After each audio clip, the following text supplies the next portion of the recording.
Bueno, Claudio, muchísimas gracias por estar en este nuevo programa de Entrevidas TV en Casa. No, gracias a vos, Mauro, en serio, por la nota, todo, por la idea de hacer esto. Está buenísimo, me encanta. Un placer tenerte acá como entrevistado. Voy a estar hablando con Claudio Robín. Bueno, leí su libro, lo recomiendo, El lenguaje digital, publicado por la editorial Conejos. Le mando un beso grande a Paula, a Paula Brecciaroli, de la editorial, Paula, Ariel, Bruno, la verdad, gente muy copada, la todo verdad, el muy equipo. buena gente. Un saludo para todos. Bueno, Claudio, antes de arrancar para hablar de tu libro, quería preguntarte un poquito cómo fueron tus comienzos como lector. ¿Por dónde arrancaste? Como lector, la verdad que, bueno, viste que siempre a los que nos gusta escribir, no sé, o en tu casa habían libros o no habían libros, no hay mucha vuelta con eso. En mi casa en particular no habían libros, no había biblioteca tampoco, mi viejo no leía. De mi mamá sí recuerdo que por ahí tenía las novelas de Corín Tellado, esas cosas, así que no había nada que me enganchara. Lo que sí me acuerdo que mi viejo traía el diario por ahí algunos días de la semana, no todos, el lunes seguro, porque era muy futbolero y el lunes venía el diario más grueso por la cuestión del fútbol, así que eso lo leía todo. Y más allá de eso, no recuerdo que también los manuales del colegio, ¿viste? Cuando llegaban, en mi casa éramos dos hermanas y yo, así que también cuando llegaban los manuales a principio de año estaban los manuales Santillana, nos mandaban en el colegio, también me devoraba esos manuales, así que algo con la lectura había, pero en casa no habían libros en particular. El único libro que me acuerdo así de haber leído en la infancia, que no sé cómo habrá llegado, era Cuentos de la Selva, ¿no? Un clásico así de Horacio Quiroga, que recuerdo que ese sí, ese libro me gustó mucho. De hecho, un cuarto grado yo lo comenté en el colegio y se ve que la maestra piola algo tenía en la cabeza porque a partir de eso que yo comenté en una clase, no sé qué, nos hizo hacer algunos trabajos con respecto a esos cuentos. Así que imagino a mis compañeros me habrán querido matar, pero bueno, había algo con la lectura, pero llegaba muy poco, ¿viste? No, hasta después de grande, que también la secundaria fui a un colegio industrial, no recuerdo, a ver, me acuerdo que había una materia de literatura en alguno de los cursos, pero tampoco fue algo muy fuerte y además era un curso bastante heavy el nuestro, por decirlo así, que me acuerdo esa maestra de literatura no la pasó bien, esa profesora muy bien con nosotros, así que no había nada. Todo eso me parece que me llega después de la secundaria y recuerdo que eh, por medio así unas casualidades, algo que leí en algún diario, algo, me llega el libro Veneno de Ariel Bermani y ahí sí hubo como algo, viste, que me pegó porque la historia era muy de barrio, había algo ahí que me identificaba, mucho de lo que le pasaba al personaje, porque además se dio la casualidad que también la historia transcurre en Bursaco, que es el barrio donde me crié, de la zona sur del Gran Buenos Aires. Así que ahí es la primera vez que veo que la literatura no era todo tan clásico, todo tan acartonado, sino que había algo con lo que te podía identificar. Ese libro Veneno, que de hecho lo tengo por acá, Veneno de Ariel Bermani, que no sé si se ve ahí. Sí, sí, perfecto. MC, premio MC Veneno, 2006. Premio MC 2006. Sí, es una gran novela de Ariel. Y después de este libro también me conecté con, viste que hay un libro que te va llevando a otro, todo, y Sí, llega el origen de la tristeza de Pablo Ramos, Pablo Ramos, sí lo leí. que, que también está dando vuelta al tema del barrio, pero un conurbano que no está idealizado, me parece también pasa con el libro de Bermani, no está romantizado, sino que está contado desde la experiencia y eso a mí me había gustado mucho, fue lo primero así que me pega. Y bueno, después también dando vueltas sobre el tema de esos libros que me habían pegado, es que con los años lo encuentro a Ariel, ¿no? Y empiezo a hacer taller con él, empieza un Y poco eso, ahí esto también. pensaba, no qué casualidad que después de hacer con Ariel, bueno, se da la oportunidad que Ariel bueno, te publica, o el equipo, ¿no? de Conejos te Sí, publica. No quiero dejar pasar esto que dijiste, ¿no? Bueno, lo que tiene que ver con el conurbano, sin idealizar, y también me acuerdo de Leo Yola, ¿no? Que también escribe el conurbano, sí, sí, la sí. verdad que los libros son muy recomendables también. Bueno, tu llegada se da a través de un premio a Conejos. Claro, bueno, en realidad yo había empezado a hacer los talleres así con Ariel. Ariel llegó también medio de casualidad porque está Ángela Pradelli, también otra gran escritora también de la zona sur, que fue la primera con la que empecé a hacer talleres. Yo la había conectado, yo había empezado a trabajar en una agencia de noticias y Y me acuerdo que estaba esto de escribir, pero todavía no sabía muy bien cómo hacerlo, no sabía que existían los talleres literarios, no tenía ningún tipo de conexión con eso. Y me acuerdo que en la agencia de noticias, un día leyendo también algunas notas en los diarios, veo una nota de Ángela Pradelli, y también veo que Ángela vivía cerca de casa. En esa época busqué la guía, la llamé, y Ángela muy generosa, así me invitó a su casa, estuvimos hablando, y eso fue la primera conexión. Arranco el taller con ella y ella me dice, oh no, yo empecé a trabajar de otra cosa, se me complicaron mucho los horarios, y ella agarra y me dice, bueno, por el barrio todo puedo contactar con Ariel, que yo había leído su novela. Le digo, ah, sí, me encantó la novela. Bueno, me contacta y ahí arranco. Estoy unos años con Ariel, y antes de ese concurso donde se me publica, yo había participado del concurso de Gárgola, de la editorial de Ricardo Romero, de Sí. Laura Palmer no ha muerto, que ese fui finalista, obtuve mención, pero no gané. Pero bueno, había algo ahí que ya me decía que por los concursos, viste, se podía buscar la posibilidad de publicar, que no me desesperaba, pero estaba bueno empezar a ver qué pasaba con lo que uno escribía. Y bueno, y después sí participo del Bernardo Cordon, pero ya unos años después, ya más o menos estaba medio maduro el tema de escribir, ya había unos talleres más en el medio y eso. ¿Está al tanto, Ariel, digamos que el primer libro que te marcó fue Veneno? Yo Le- se lo dije un montón de veces, ah, pero Ariel, viste, es medio colgado, no sé. por ahí Es un gran escritor, Ariel, pero no, es un gran maestro también, como de taller era un gran profesor. Se aprende mucho con él, te da una cabeza, tiene una cabeza muy rápida. Yo he hecho otros talleres también. Ariel tiene la particularidad que se da cuenta mientras lo estás leyendo del error, de por dónde va, te hace una devolución casi instantánea, y tiene como un talento para eso, ¿viste? No sé qué decirte con eso, pero está buenísimo. Yo se lo dije, eso es uno de mis libros preferidos, se lo dije, pero no sé si a Ariel le importa que alguien le claro. halague esas cosas. Bueno, por ahí no, bueno, está bueno que lo sepa. Claudio, hablando del lenguaje Sí. digital, primero, ¿cómo nace la historia? ¿Cuál fue la imagen disparadora?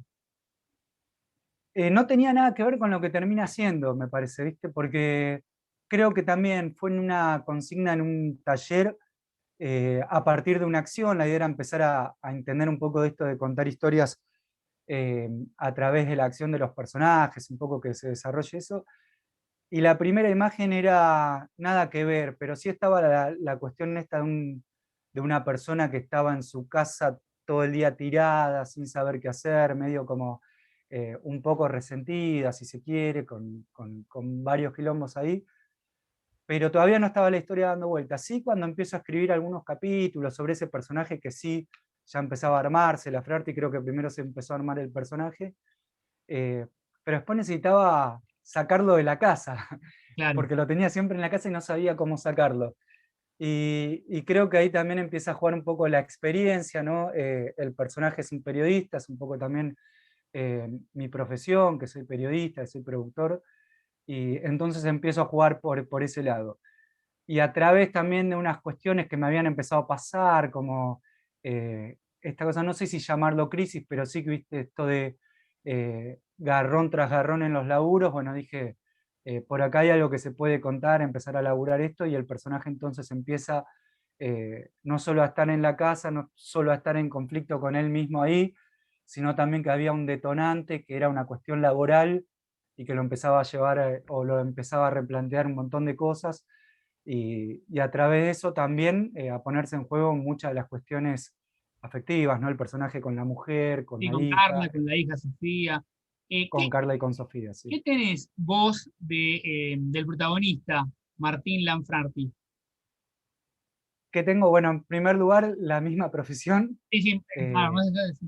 en primer lugar eso. Y la cuestión, yo creo que la Frati es un personaje que guarda mucho, que le cuesta mucho expresarse, que son ese tipo de personalidades que se banca, que se banca, que se banca, y que también es muy peligroso eso, porque en un momento explota Sí, yo y lo veía manda como, toda la mierda, y una consecuencia medida que lo leía, peor ¿no? todavía. Veía un tipo resignado, como que ya no quería quejarse nada, no quería, o sea, o sea, como nada, un trabajo monótono, una vida monótona, ¿no?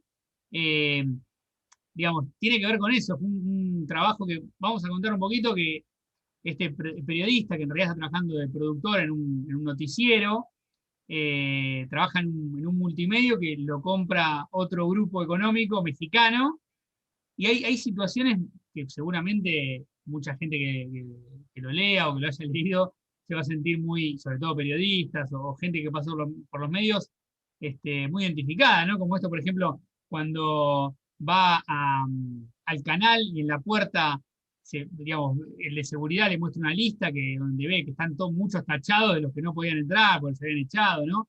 Estas movidas que se dieron muy seguidas en el último tiempo, lamentablemente, en los medios. Claro, sí, y es algo que me parece que desde que empecé no cambió nunca eso, ¿no? Los medios están todo el tiempo Claro, cambiando de manos. Un poco también lo que va contando la historia es la historia de la persona, de la Frarti, pero también del trabajador, ¿no? Que más allá de donde te toque laburar, en definitiva, trabajar en un medio periodístico es como trabajar en cualquier empresa, digamos, te tenés que bancar todas o en algún momento no lo soportás más y lo dejás, pero detrás de eso también hay relaciones afectivas, también hay un modo de pensar que no siempre lo podés expresar, si es que querés que la cosa vaya más o menos bien, si querés tener claro. una vida normal, si no te vas a meter siempre en quilombos y la verdad que hay cuestiones que van más allá, ya que no las vas a poder resolver, que eso es un poco lo que el personaje va terminando de entender, pero a lo largo de la historia, durante el recorrido de todo ese arco narrativo, digamos. Hay varios puntos de quiebre, no solo el laboral, vos ahí marcabas esto de que todos los días llega, ¿no? Y hay un quilombo nuevo, que eso es verdad que le va pasando, y también eso que pasa al comienzo de la historia, que es un poco lo que dispara todo lo que le va a pasar después, que es que la empresa cambia de dueños y que él ahí ve como una posibilidad de reconvertirse, de volver a creer en el periodismo y en realidad se le va también armando una pelota de nieve con todos los quilombos que no Sí, paran nunca claro. y dice hasta dónde llegamos con esto. Pero bueno, a veces todo ese quilombo también sirve como para empezar de nuevo y un poco en la novela también creo que es una novela de eso, ¿no? Desde una perspectiva de, bueno, en algún momento se puede empezar de cero, tampoco está todo perdido. El tema es ver cómo lo hacemos, cuándo y si estás preparado, pero el contexto no siempre es el mejor también, ¿no? Y esa cuestión también está dando vueltas siempre, siempre alrededor de ese personaje. Sí, y también se da algo que me pareció muy interesante, que digo, si bien, bueno, pasa por todo esto, ¿no? De pensar que, bueno, va a mejorar con el cambio de dueños, y en realidad es más de lo mismo, sigue con esa monotonía, mientras en paralelo tiene una vida bastante complicada. Pero después muta, se acomoda un poco esa vida, ¿no? Y hay una Sí, frase que me gustó mucho, que tiene que ver con el vínculo de él con Carla y con Sofía, y con esa ida cada tanto a la casa de la ex, ¿no? Y hay una frase que la anoté porque me gustó mucho y nota esto del cambio, ¿no? Antes estaba mucho peor en ese vínculo y después va mejorando, que decís, dice el texto, ¿no? Su presencia en esa casa ya no perturbaba. Me pareció muy interesante, ¿no? Porque al principio era como, cuando se daba esto de ir a la casa o hablar, era como que el tipo molestaba, ¿no? Y es como que sí, después, era, sí, sí, no, y también es una cuestión que iba casi por obligación, por sí, inercia, ¿no? Todo lo que va atravesando después, decimos siempre a partir de lo que le pasa en el trabajo, casi sin darse cuenta, pero en el fondo también hay una búsqueda de ese cambio que se va dando por diferentes cosas que pasa. Y en esa casa donde vos decís que va a visitar que en realidad va porque tiene alguna cuestión también que resolver con la pareja y con la hija de por medio, eh, a pesar de que pareciera que no le va a pasar nada, por dentro está produciéndose también ese cambio que de a poco va acomodando las cosas y que de a poco también va poniendo en su lugar la relación esa afectiva, digamos, con la ex, con la mujer, y que no se explica muy bien si es la ex. Creo que nunca lo puse bien eso, me parece. Y con la hija que está ahí en el medio, una hija chiquita que hasta ese momento tampoco había demasiada relación, porque también, a pesar sí de hay una que personalidad de él, ¿no? Como que es como no activa, digamos. no activa, sí, sí, sí. Y sabes que, no sé, mientras hablabas antes de lo del trabajo, me acordaba de algo que yo pensé en el momento que estaba escribiendo la novela o las historias que todavía no sabía si iban a ser o no una novela.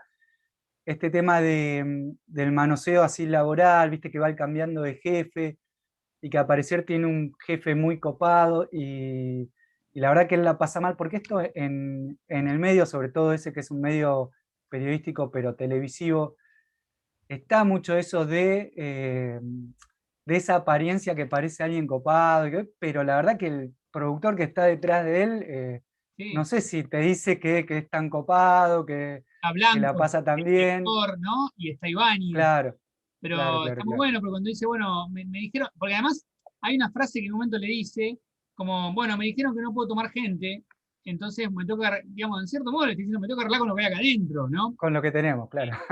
Sí, Como es que no verdad. tuvo muchas opciones de elección esta persona que llega, ¿no? Eh, y también le pone los puntos como que yo soy exigente, o sea, como que, bueno, va a tener que volver a acomodarse a correr para más de lo mismo.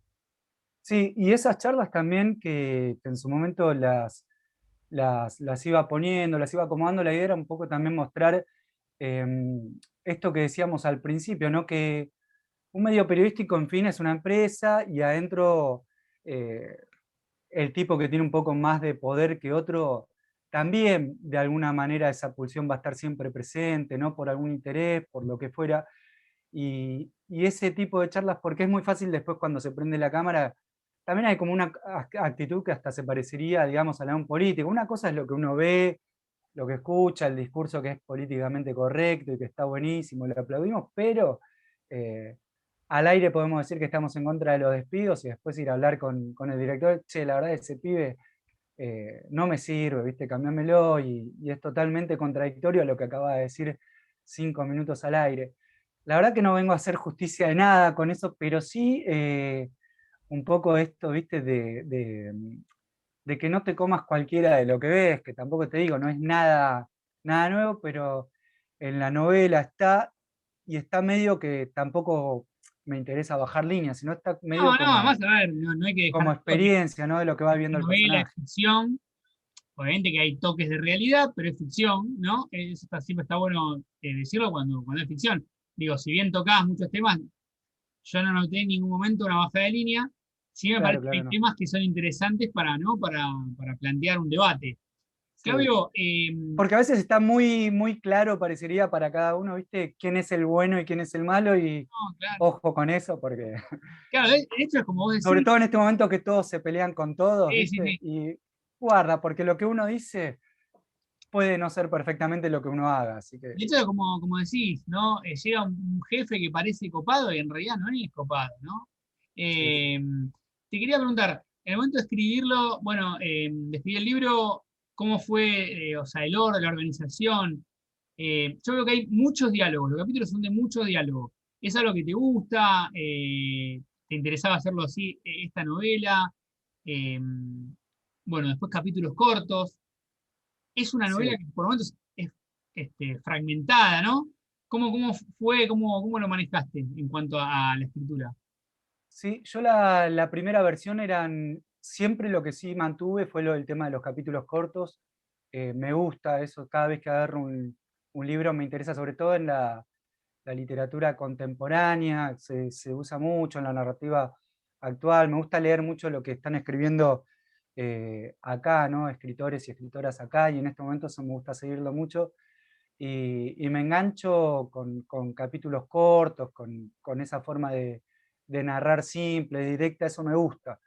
Eso también creo que lo aprendí mucho de Ariel, pero creo que también me gusta leerlo en otros autores, y autores que me gustan lo tienen, eso lo busqué. El tema de los diálogos, esta es mi segunda novela. Yo escribí una antes que no se publicó, que es la que presenté esa en el concurso, te digo, en Hola. 2002, en lo de Gárgola, que esa no la publiqué. Y esa novela no tenía tanto diálogo, me parece. Después yo empecé a trabajar más en relatos cortos, y ahí sí me empezó a gustar el tema del contrapunto en los diálogos, de ver cómo ser directo, con diálogos cortos. eh, pero no es fácil, ¿viste? El tema de los diálogos, hay que tener cuidado también con eso. Pero en la novela llegó un momento que estaba muy tranquilo, yo ya escribiéndola, que iba avanzando y que me iba ya yendo por las ramas en algunos momentos, por eso cuando la volví a corregir saqué bastante, como que me autoedité y que recorté bastante de lo que había en los diálogos como para que no sea tan pesada, pero me gusta el tema de los diálogos. Y me gusta también cuando veo gente que escribe bien diálogos, eso me gusta mucho, y también los releo, esos autores, autoras, porque me gusta ver por dónde van, viste, que desarmar esa estructura para ver qué es lo que hicieron y en qué momento.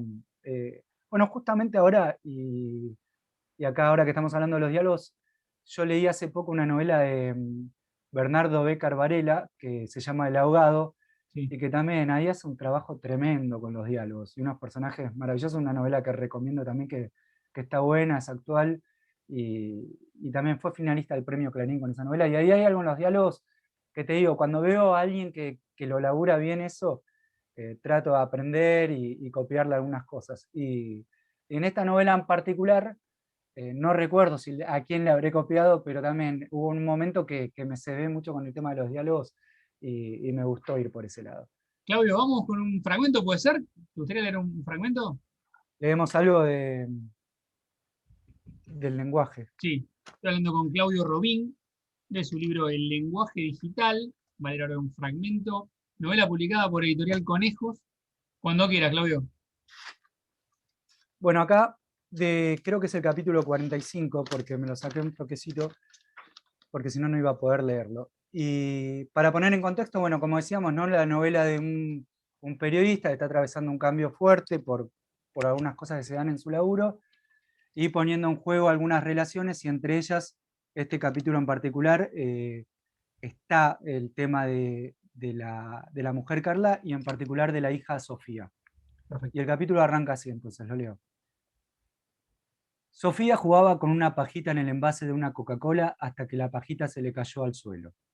Deja, dijo la Frarti, que la levantó, la limpió con saliva y la volvió a meter en la lata. Sofía puso cara de asco, apoyó la cara sobre las manos y no quiso volver a tomar. ¿Qué fue lo que te dijo tu mamá?, preguntó entonces él, con un tono sereno. ¿Cómo que dijo? Recién cuando te llamó, si vi que atendiste. Ah, no, nada, que en la tele están diciendo que el humo se va a ir en cualquier momento. ¿Eso solo? La nena guardó silencio unos segundos y luego lo miró. Y que no va a pasar nada, Paz, si me quedo un rato más con vos. Habían terminado el paseo mirando el atardecer en Costanera, frente al aeroparque. Cada tanto el despegue o el aterrizaje de un Boeing los distraía. El río era una enorme franja de color café y sin arrugas. En cualquier punto donde se lo mirara, era siempre igual. La Frarti recordó un artículo que había leído en el diario, un comentario de un lector que afirmaba que, por culpa de los milicos, Buenos Aires da las espaldas al río. Ese mensaje aseguraba también que en tiempos de Cacciatore, para reformar las autopistas, se había demolido media ciudad. ¿Sabés, Sofi?, dijo volviendo a su hija. En un tiempo se tiró tanto escombro y tanta basura en la costanera sur, donde está la reserva, que ya no sirvió más. Ahora nos queda solo esta costanera, pero es una mierda. A Sofía le causó gracia la palabra mierda, cómo la había pronunciado su papá, con cierta acentuación en la R. Mamá dice siempre que estás con cosas del trabajo y que siempre fuiste igual, pa. Sí, lo sé, ya me lo dijo una vez. Ella lo miró y se rió. ¿Sabes una cosa? La nena buscó cambiar de tema. Yo no me acuerdo de haber estado tan mal cuando te fuiste de casa. La Frarti la miró otra vez y pensó que Sofía tal vez ni recordara esa etapa, que era muy chica y que sus anécdotas o ideas acerca de lo que había pasado serían muy difusas. De todas maneras, que tuviera esa sensación significaba que no había hecho todo tan mal. Un pescador mirando al cielo lo distrajo. La caña de unos 2 metros estaba sujetada a la pared por medio de un arnés. También observó el paso de los autos en la calle o el de los pasajeros entrando al hall del aeroparque. Torciendo un poco el cuello, pudo ver un avión que parecía dirigirse al pescador, como si fuese una enorme gaviota que apuntaba a su presa. Me parece que ya nos tenemos que ir, Sophie. Apoyó la mano en la espalda de su hija y comenzaron a caminar. A unos metros, el agua golpeaba contra el paredón de la costanera y el pescador tuvo que dar un paso hacia atrás. En el suelo quedó la espuma que lentamente fue desapareciendo. En pocos segundos no quedó ni un rastro de agua. Muy bueno, Claudio Robín, lenguaje digital. Bueno, Claudio, Ahí todavía está la no, partecita de un momento en que empieza ya a reencontrarse, ¿no? sí, ya con está la camino al hija en esos final. Son paseos. 50 capítulos, leíste 45, estás cerca del final, donde ya va acomodando un poco por lo menos la parte de los vínculos, Sí, ¿no? sí, no se spoilea nada igual, así que No, pero está bueno. Leíste un capítulo, la verdad, muy interesante. El libro todavía se consigue, ¿no? Pueden escribirle a Editorial Conejos. Se consigue, sí, claro, en En la algunas COP, librerías está de la ciudad y bueno, la librería Conejos, que ya seguramente muchos de los que la siguen COP. te conocen, la editorial pertenece a la COP, que la COP tiene su librería, y que son una serie de editoriales independientes que laburan muy bien, la verdad que son unos fenómenos. Tengo la oportunidad también de cruzármelos cuando hay ferias de editoriales independientes, todo, y eso es lo lindo de este movimiento también que generan las editoriales independientes, ¿no? Que tenés la posibilidad de conocerlos, que siempre se va a conseguir el libro, que de alguna manera siempre están ayudándote en la difusión, así que otro abrazo más para ellos Un abrazo y, para ellos. y el agradecimiento como siempre. Claudio, para finalizar, contá un poquito, tenés algo inédito, eh, te estás escribiendo algo, una novela nueva, contame de qué va y si querés leer un fragmento para cerrar. Sí, vengo laburando, bueno, siempre tratando de escribir, ¿viste? Cuando no se escribe se corrige o se hace algo, siempre. Y ahora vengo ya hace un tiempo trabajando en unos textos que fue un laburo distinto, muy distinto a lo que venía haciendo antes. Eh, yo trabajo como productor en la radio de la Universidad de Buenos Aires, eso me había dado la oportunidad en su momento de ir al CUD, que son, lo cuento así brevemente para que se entienda después, si querés, lo que podemos leer. El CUDE es el centro universitario que funciona en la cárcel de Devoto. Entonces ahí fui contactando con la gente de ahí y bueno, con uno en particular hice una buena relación que surgió lo de escribir su historia. Es una persona que estudió dentro de la cárcel, un tipo de 60 años ya hoy, que dedicó muchos años de su vida a ser pirata del asfalto y después de varias condenas, gracias a poder estudiar en la cárcel, logra hacer otra cosa de su vida, que es un poco lo que vamos a contar en el libro. Y si querés, bueno, leo la introducción, que es una hojita, ¿te Dale, parece? perfecto. Buenos Aires, septiembre de 1990. Sintió como un pinchazo en el ojo y cayó desde el puente peatonal. Al segundo lo reventaron junto con la antiaérea. El tercer integrante de la banda fue alcanzado por varios disparos de fusiles FAL. Y al cuarto, uno de los más expuestos, desde la camioneta ploteada con un falso cartel de vialidad, le reventaron el cráneo y sangró profusamente. Había dos que todavía seguían con vida, Cacho y el gordo Quique. Cacho disparaba desde atrás de una Chevrolet, se mantuvo lo más cerca que pudo de su compañero y a pesar de la lluvia, pudo ver al remisero arrancar el Corsa, tomar por colectora y dejarlos abandonados. Pedazo de forro, gritó Cacho. La carrocería de la Chevrolet se iba destruyendo atravesada por las balas, y jugado como estaba, Cacho avanzó hacia uno de los colectivos desde donde seguían bajando policías. Ya no le quedaban cartuchos, la ametralladora estaba en la camioneta, pero aún tenía una granada. Trató de levantarse y cada movimiento era replegado por más tiros. El gordo Quique recibió un disparo en la mano y él también recibió un disparo en la rodilla. La lluvia lo complicaba todo. Desenrajó la granada, la lanzó y fue hacia Quique. Mientras la granada hacía la parábola en el aire, a Quique le daban otro tiro en la garganta. Cacho llegó a sostenerlo y golpearon los dos contra el pavimento.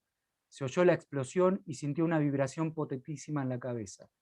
El cuerpo absorbió la onda expansiva de un dolor que llegó a cada centímetro de cada hueso. Después la lluvia amainó y todo se cubrió de un manto blanco, unas nubes que flotaron hacia él. Tuvo la certeza de que en segundos no sería consciente de nada y se arrastró entre charcos de agua.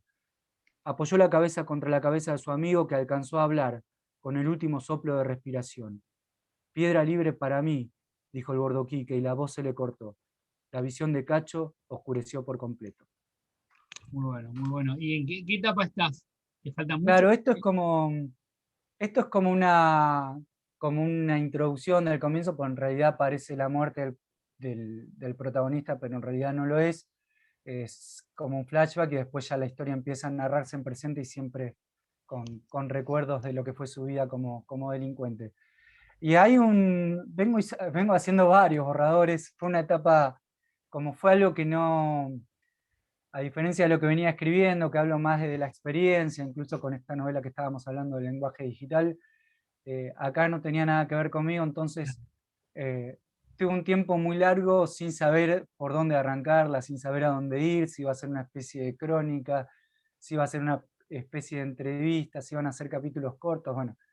muchas vueltas y creo que todavía estoy en muchas vueltas, pero me parece que por lo menos ahora sé hacia dónde tengo que ir. Y tengo un Pero eso- poquito la entonación, pero yo creo que todavía estoy a un par de borradores de bueno, lograr pero igual más o eso, menos lo que saber quiero. hacia dónde ir te puede ayudar, ¿no?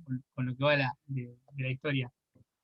Sé por lo menos cosas que tengo que sacar, ¿viste? Sé cosas que no van y eso, saber lo que podés sacar por más No, que te suma un montón. te haya dado mucho laburo, ¿viste? Porque a veces un capítulo puede ser un mes de laburo, 3 días, no sé, pero puede ser mucho y arrancarlo así como Pero a de veces, una cuesta muchísimo. sí, sí, pero si no va, no va, viste que podar, Vos sos pulir, escritor también, ¿viste? Poder, sí, sí, bueno, una vez que tomás distancia, mejor porque ya te lo sacás más encima, pero eso es fundamental, tomar distancia para no encontrar lo que escribiste recién, porque para vos no va a ser un error. Si recién lo escribís, a veces cuesta un poco más, ¿no? Te conviene tomar distancia. sí, Claudio, sobre todo que por ahí, para a veces para armarlo también necesitas un dato, el dato necesitas ubicar a alguien, para ubicarlo te costó, hiciste 2 o 3 llamadas, todo es laburo, es sí, bueno, ahí lamentablemente mezclar entre lo de escritor con el periodismo, ¿no? Claudio, también. muchísimas gracias, un placer realmente tenerte acá en Entrevidas y bueno, ojalá que pronto salga ese nuevo libro, ¿no? Bueno, buenísimo. Mauro, gracias por la nota, gracias por la buena onda y bueno, espero también que leerte pronto, cosas nuevas también, sé que tu novela anda dando vueltas, así que también con muchas ganas de leerla pronto. Muchas gracias. Te mando un abrazo grande. Un abrazo grande, Mauro, gracias a todos.